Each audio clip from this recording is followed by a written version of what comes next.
Baik, selamat siang dokter dan juga rekan-rekan. Perkenalkan, saya Nikada Putri Krismayanti dengan NIM 200261220. Saya merupakan dokter muda di Departemen Anestesiologi dan Terapi Intensif Fakultas Kedokteran Universitas Udayana RP Sanglah, periode 6 September 2021 sampai 17 Oktober 2021. Saat ini saya akan membawakan materi terkait dengan emergency medicine, khususnya terkait dengan resusitasi jantung dan paru. Sebelum kita menginjak ke RJP, saya akan menjelaskan sedikit terkait dengan emergency medicine.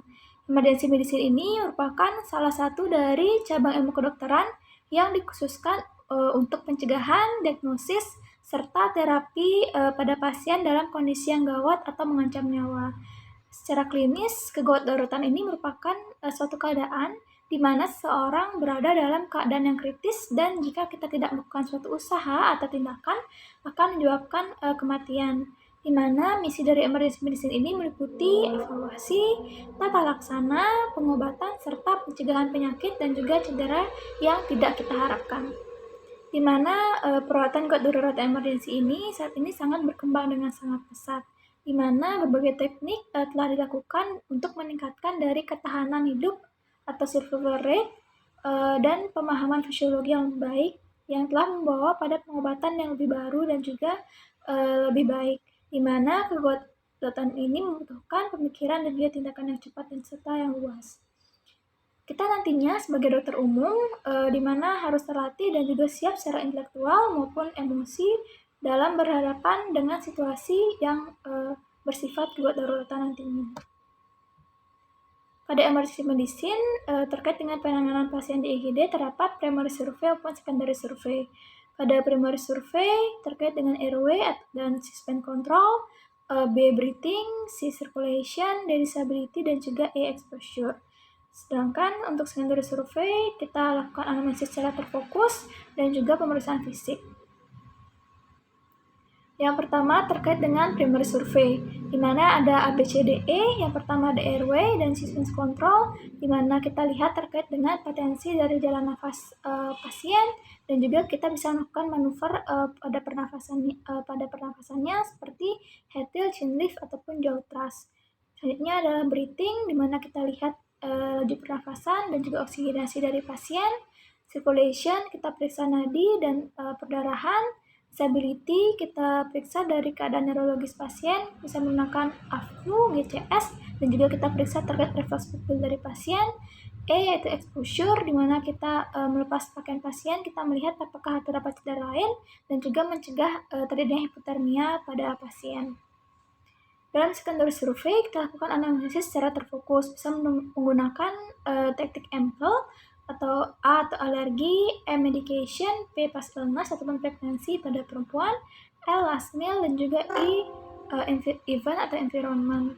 Mana pada pemeriksaan fisik kita periksa pasien keadaan fisiknya secara head to toe dengan cepat maupun terfokus, di mana kita juga periksa terkait tanda-tanda vital dari pasien, baik tekanan darah, nadi, laju pernafasan, nyeri, dan juga saturasi oksigen pada pasien.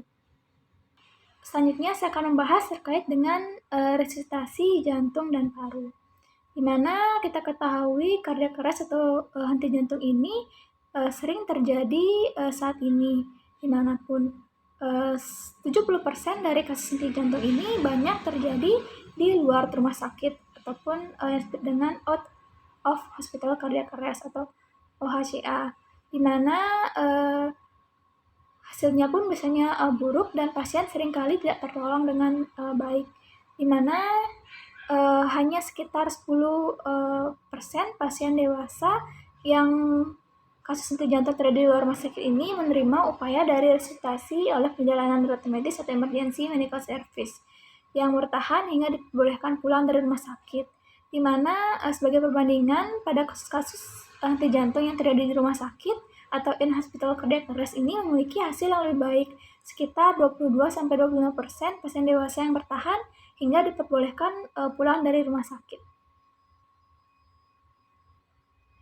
Di mana pada henti jantung ini kita ketahui terkait dengan basic life support, di mana basic life support ini atau bantu hidup dasar ini merupakan suatu penanganan awal pada pasien yang mengalami henti jantung, henti nafas, ataupun obstruksi terkait jalan nafas. Di mana tujuan dari bantuan hidup dasar ini untuk mempertahankan ventilasi paru dan mendistribusikan darah atau oksigenasi ke jaringan tubuh, pemberian bantuan sirkulasi sistemik, beserta ventilasi dan juga oksigenasi. Di mana bantuan hidup besar ini meliputi berbagai keterampilan yang dapat diajarkan kepada siapa saja untuk mengenali kejadian henti jantung mendadak, aktivasi dari sistem tanggapan darurat, melakukan CPR atau resusitasi jantung paru, dan juga cara menggunakan AED atau Automated External Defibrillator. Idealnya saat ini semua orang akrab dengan teknik dasar terkait pertolongan pertama dan juga untuk mengambil pelatihan teratur dalam memastikan pengetahuannya agar tetap berjalan dengan baik. Di mana seperti yang telah saya jelaskan tadi, untuk kejadian henti jantung ini dapat dibagi menjadi intrahospital cardiac arrest maupun out hospital cardiac arrest. Di mana pada intrahospital kita kenali untuk gejala awal dan juga pencegahan, kita aktivasi dari respon darurat, kita lakukan CPR kualitas tinggi, defibrilasi, perawatan pasien henti jantung, dan juga pemulihan. Ataupun untuk kejadian henti jantung di luar rumah sakit, di mana kita aktivasi respon darurat, lalu kita berikan CPR kualitas tinggi, jika ada kita berikan defibrilasi, lalu resusitasi lanjutan, dan perawatan pasien henti jantung serta pemulihan. Dalam jika kita melihat pasien-pasien atau korban dengan henti jantung, apa yang harus kita lakukan? Itu yang pertama kita harus lakukan terkait dengan menganalisis keamanan terlebih dahulu ataupun danger, di mana kita memastikan keadaan aman baik bagi penolong, korban maupun lingkungan di sekitarnya, atau sering disebut dengan 3A, di mana kita amankan diri terlebih dahulu, bisa menggunakan APD, lalu mengamankan korban, lalu mengamankan lingkungan.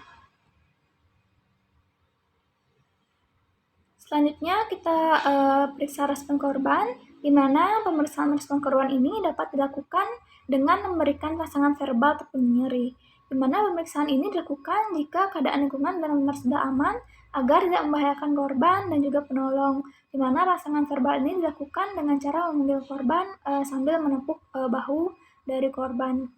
Nah, apabila tidak ada respon, baik dari pasangan nyeri, dapat diberikan dengan penekanan dengan keras di arah pangkal kuku ataupun pendekatan dengan menggunakan sendi jari tangan yang dikepalkan pada sternum ataupun tulang dada. Di mana pada respon ini bisa menggunakan AVPU, yaitu alert, verbal, pain, dan juga responsif. Di mana alert ini di mana kondisi korban sadar meskipun mungkin masih dalam keadaan bingung terhadap apa yang terjadi saat itu. Yang kedua, verbal, di mana kondisi di mana korban merespon terhadap rangsangan suara yang kita berikan. Selanjutnya itu pain, di mana kondisi di mana korban merespon terhadap rangsangan nyeri yang diberikan oleh penolong. Lalu unresponsif, di mana kondisi korban tidak merespon terhadap semua tahapan yang kita lakukan.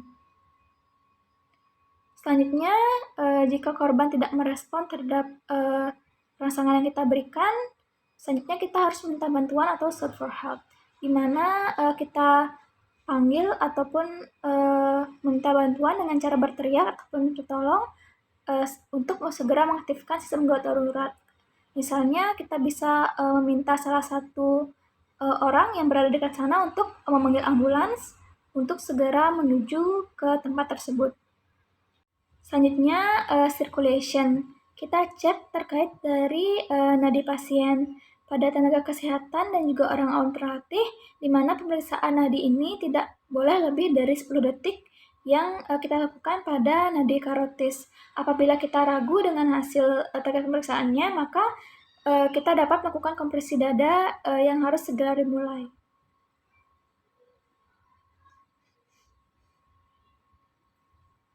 Selanjutnya kita yakinkan Selanjutnya, jika nadi sudah tidak teraba, maka kita segera lakukan terkait resusitasi jantung dan paru, di mana efektivitas dari kompresi dada maksimal dilakukan jika posisi pasien ini dan penolong harus tepat, di mana pasien ditempatkan pada permukaan yang datar dan juga keras, serta dengan posisi supinasi atau terlentang, di mana kedua lutut dari penolong berada di samping dada korban.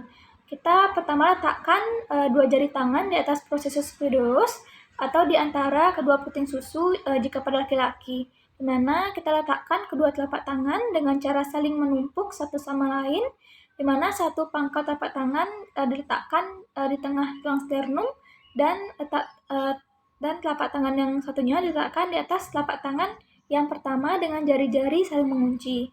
Di mana pemberian kompresi ini biasanya pada masyarakat awam dengan tenaga kesehatan dan masyarakat awam yang terlatih ini berbeda-beda. Di mana masyarakat awam bisa melakukan kompresi dada dengan sistem push hard and push fast, di mana tertekan yang kuat dan juga cepat. Namun pada tenaga kesehatan harus melakukan resusitasi jantung paru dengan kombinasi dari kompresi dada dan bantuan terhadap pernafasan pada pasien, di mana tenaga kesehatan harus menyediakan terkait high quality CPR atau resusitasi yang berkualitas yang tinggi dengan ketentuan sebagai berikut. Adapun prinsip-prinsipnya, yang pertama, kedalaman dari kompresi dada adalah 2 inci atau 5 cm, recoil atau pengembalian dinding dada secara sempurna atau penuh, lalu meminimalkan terkait interupsi dalam pemberian kompresi dada, lalu rasio pemberian kompresi dada dengan bantuan nafas adalah 30:2, lalu kecepatan kompresi dada minimal 100 sampai 120 kali per menit.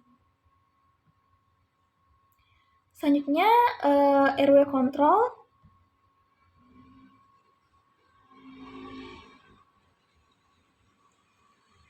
Selanjutnya adalah airway control, di mana tindakan airway control ini dilakukan untuk membebaskan jalan nafas dari sumbatan, di mana sumbatan jalan nafas ini dapat disebabkan oleh beberapa hal, yakni seperti lidah atau benda asing yang dapat menyumbat jalan nafas. Tindakan yang dapat dilakukan adalah head till chin lift, di mana untuk pada pasien-pasien non-trauma servikal ataupun jaw thrust, bila pasien-pasien atau korban dicurigai mengalami cedera pada servikal, di mana jika terdapat benda asing ini dapat diambil menggunakan cross finger untuk membuka mulut dan juga finger sweep untuk membersihkannya. Ini merupakan gambaran untuk terkait dengan head till chin lift dan juga dalam melakukan jaw thrust. Selanjutnya breathing support, di mana bantuan nafas ini harus diberikan dalam waktu 1 detik, di mana tindakan ini tidak harus dilakukan oleh masyarakat awam yang belum mendapatkan pelatihan atau tidak percaya diri untuk melakukannya, di mana pemberian nafas bantuan ini harus cukup untuk meningkatkan dari pengembangan dada pada korban.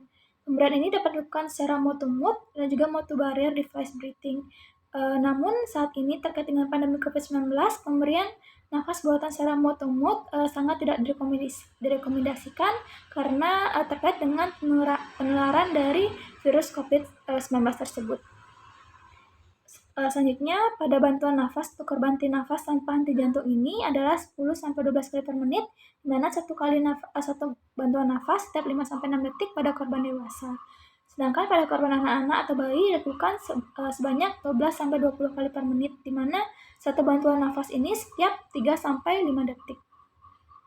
Adapun ini merupakan algoritma terkait CPR pada dewasa dari AHA tahun 2020, di mana kita mulai CPR dengan kuota CPR yang telah saya jelaskan tadi, sembari kita memberikan oksigen dan juga jika terdapat AED ataupun monitor, kita pasang untuk monitor ataupun defibrillator itu pada pasien, lalu kita lihat terkait irama apakah shockable ataupun non-shockable.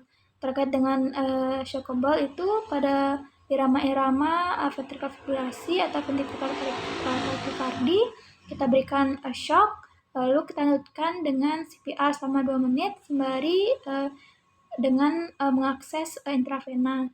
Lalu jika kembali iramanya shockable, kita berikan shock, lalu lanjutkan CPR selama 2 menit, lalu kita berikan epinefrin tiap 3-5 menit. Lalu jika iramanya shock kembali, kita berikan DC shock, lalu kita lanjutkan CPR selama 2 menit dan berikan amiodaron ataupun lidocaine secara intravena. Jika misalnya iramanya non-shockable atau asistol atau PA, kita berikan epinefrin segera.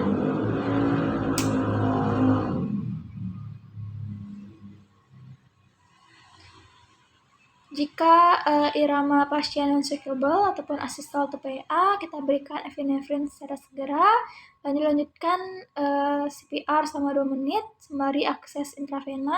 Kita berikan epinefrin tiap 3-5 menit. Lalu jika iramanya tetap non-shockable, kita lanjutkan CPR selama 2 menit.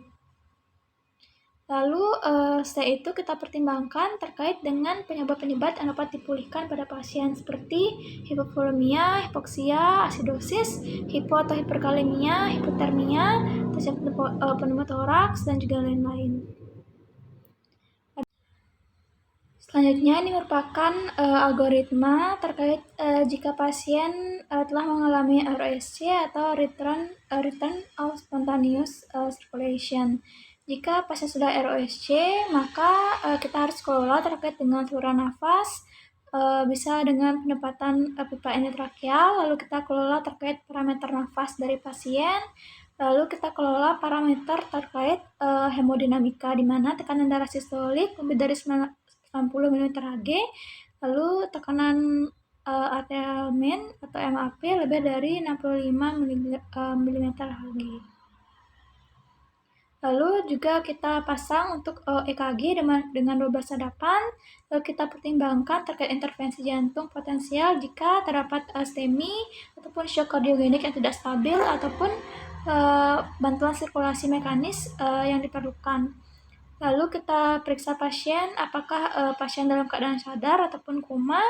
Lalu kita evaluasi terkait dengan etiologi dan yang dapat dipulihkan dengan cepat. Lalu kita konsultasikan terkait manajemen berkelanjutan pada pasien ini.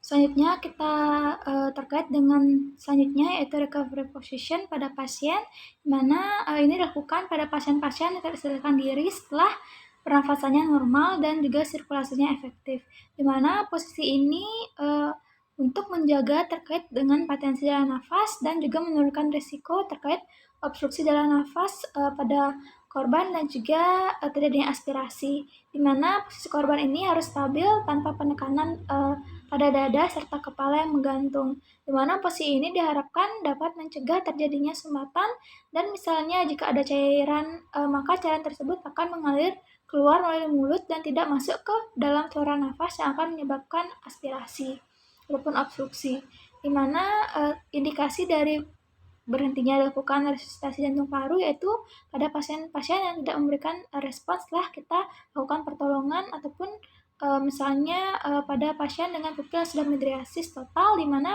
mengartikan pasien tersebut sudah mengalami mati batang otak. Selanjutnya, jika penolong sudah kelelahan, lalu pasien mengalami ROSC serta bantuan advance sudah datang, sehingga pasien dapat dibawa ke rumah sakit.